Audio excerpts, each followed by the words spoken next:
5 araw nang pinaghahanap ng mga kapamilya at ng mga otoridad si Nikki Oller, ang kasalukuyang direktor ng Poro Point Management Corporation sa La Union. Sa imbestigasyon ng mga pulis, pasado alas 5:30 ng umaga noong Biyernes, July 31, lumabas ito ng bahay para mag-jogging at maglakad-lakad sa kahabaan ng Tubao Road. Nag-morning walk siya na routinary na ginagawa niya araw-araw. Kada 5:30 a.m.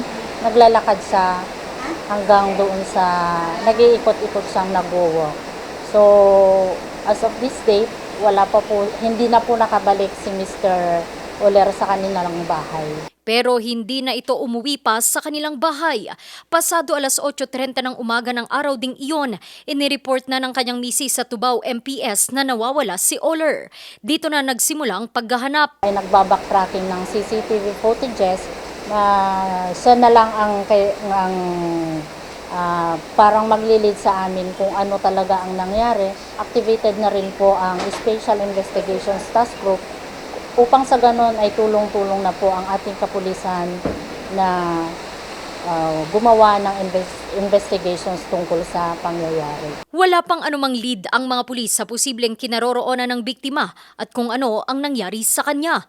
Para sa mas masusing investigasyon, bumuo na ng isang Special Investigation Task Group ang PNP na tinawag na SITG Oller.